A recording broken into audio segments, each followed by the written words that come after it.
రేవంత్ సర్కారుపై యువత యుద్ధం, పరీక్షల మధ్య గ్యాప్ ఇవ్వాలని కోరుతుంటే పోలీస్ స్టేషన్ లో పెడుతున్న సర్కార్, మంత్రుల కోసం పనిచేసే అధికారులు జైలుకే. మల్కాజ్గిరి ఎంపీ ఈటల రాజేందర్ అమలుకు నోసిన 2 లక్షల ఉద్యోగాల హామీ అంటూ సమావేశంలో మాట్లాడుతున్న ఎంపీ ఈటల రాజేందర్ సో ఏమంటారంటే రేవంత్ సర్కారుపై యువత యుద్ధం ప్రకటించేదని మల్కాజ్గిరి ఎంపీ ఈటల రాజేందర్ అన్నారు. ఒక పరీక్షకు మరో పరీక్షకు మధ్య గ్యాప్ ఇవ్వాలని కోరుతుంటే నిరుద్యోగులను పోలీస్ స్టేషన్ లో పెడుతున్నారని ఆవేదన వ్యక్తం చేశారు. కాంగ్రెస్ పవర్ లోకి రాగానే 2 లక్షల ఉద్యోగాల భర్తీ కోసం క్యాలెండర్ విడుదల చేస్తామన్న రేవంత్ ఆ మాట నిలబెట్టుకోలేదని విమర్శించారు అంటూ ఇగో ఇది యాక్చువల్గా వీళ్ళు యువత కోసము ఆ యువ డిక్లరేషన్ అని రిలీజ్ చేశారు. సరూర్ నగర్ స్టేడియంలో ప్రియాంక గాంధీ వచ్చింది ఆ రోజు. సో ప్రియాంక గాంధీ చేతుల మీదుగా యువ డిక్లరేషన్ అని చెప్పి ఒక డిక్లరేషన్ రిలీజ్ చేశారు. సో ఇక్కడ ఆ రోజు ఇచ్చినటువంటి హామీలు ఏంటి ఒకసారి చూస్తే ఇలా నిరుద్యోగులకి ఇది అర్థం కావాలి, విద్యార్థులకు కూడా తెలవాలి. వాళ్ళ రోజు ఏమేమి చెప్పిండ్రు, ఏం హామీలు ఇచ్చిండ్రు, దానివల్ల మేనిఫెస్టోలు అయితే చాలా ఉన్నాయి. మేనిఫెస్టోలో అంశాలు చదవాలంటే ఇలా ఒక రోజు సరిపోదు. వాళ్ళు పెట్టేటప్పుడు ఎట్లా పెట్టారో తెలియదు నాకు కానీ, ఎన్ని రోజులు కష్టపడరో కానీ ఈ యువ డిక్లరేషన్ లో మాత్రం వాళ్ళు చెప్పింది యువతకు ఏమేమి ఇస్తామన్నారో ఒకసారి చూద్దాం మనము. దాన్ని బట్టి మరి ఎందుకు ఇస్తలేరు, ఎప్పుడు ఇస్తారు. ఇక 5 నెలలు అయితే మీకు తెలిసి ఈ 5 నెలలు అయితే దేశంలో పెట్టినరు. అది ఎంపీ ఎలక్షన్ కు సంబంధించి. సో రాష్ట్రంకు సంబంధించి వీళ్ళు గృహజ్యోతి, గృహలక్ష్మి అవన్నీ పెట్టినట్టుగానే యువ జ్యోతి అని ఒకటి పెట్టారు. 6 గ్యారంటీలతో పాటు వీళ్ళు ఇచ్చినటువంటి హామీలు. యువ వికాసం ఫస్ట్ ఈ 6 గ్యారంటీలనే ఉంది. వీళ్ళు యువ వికాసంలో ఏం చెప్పారు తెలుసా? కాంగ్రెస్ విద్యార్థులకు 5 లక్షల విద్యా భరోసా కార్డ్స్ అట. విద్యా భరోసా కార్డ్స్ ఇదైతే పక్క గ్యారంటీ అని చెప్పారు. 420 హామీలలో పక్కకు పెడితే దీని పేరు వీళ్ళు పెట్టింది యువ వికాసం. యువ వికాసం అని పెట్టి ఏం పెట్టారు తెలుసా? విద్యార్థులకట, విద్యార్థులకు 5 లక్షల రూపాయలు. ఈ 5 లక్షల రూపాయల విద్యా భరోసా కార్డు. ఇది విద్యా భరోసా కార్డు. మరి విద్యా భరోసా కార్డులు వచ్చినాయి ఎవరికన్నా?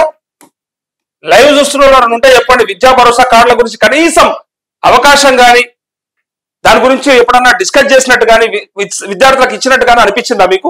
విద్యా భరోసా కార్డు లేదు. సో ప్రతి మండలంలో ఇంటర్నేషనల్ స్కూల్ అట. ప్రతి మండలంలో, మండలానికి మీ మండలానికి వచ్చిందా మరి? ఇదైతే 100 రోజులలో చేస్తున్నారు కదా.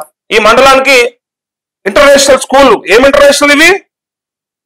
Telangana international schools. వీళ్ళు ఇచ్చినటువంటి హామీ తెలంగాణ ఇంటర్నేషనల్ స్కూల్. ఈ స్కూల్ పెడతామని చెప్పారు. పెట్టినరా? వచ్చిందా మీ మండలానికి? ఏ మండలానికన్నా లైవ్ చూస్తున్న ఒకసారి కామెంట్ చేయండి ఒక్కసారి. మరి ఏ మండలానికన్నా ఎవరికన్నా ఏ విద్యార్థులకన్నా 5 లక్షల విద్యా భరోసా కార్డు కానీ ఇంకోటి కానీ వచ్చిందా ఒకసారి చెప్పండి. ఇంకా వీళ్ళు చెప్పినటువంటి అంశాలు ఇంకా నేను చెప్తాను. వార్షిక జాబ్ క్యాలెండర్ విడుదల చేస్తాం, పారదర్శకంగా నిర్ణీత కాలంలో 2 లక్షల ఖాళీ పోస్టులు భర్తీ చేస్తాం అన్నారా లేదా? ఈ మాట ఇక 2 లక్షల పోస్టులను భర్తీ చేస్తామని చెప్పారు. ఇది వీళ్ళు ఇచ్చినటువంటి హామీ.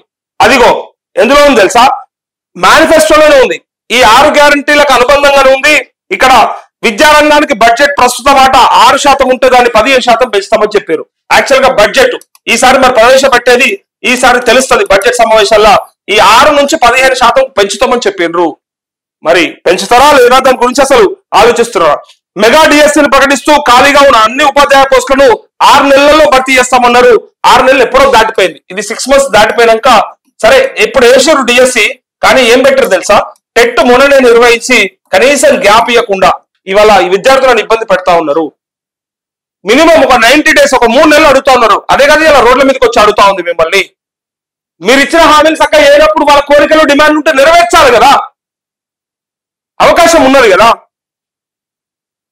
అన్ని ప్రభుత్వ పాఠశాలలో పనిచేసే మధ్యాహ్న భోజన కార్మికులకు ఇవైతే అసలు మామూలుగా లేవు. ఇవి IIITలు ఇవి ఇగో దాని అనుబంధానికి సంబంధించినవి 6 గ్యారెంటీలకు అనుబంధాలే 66 ఉన్నాయి. ఇలా 66 ఇవన్నీ కూడా ఎప్పుడు చేస్తారు?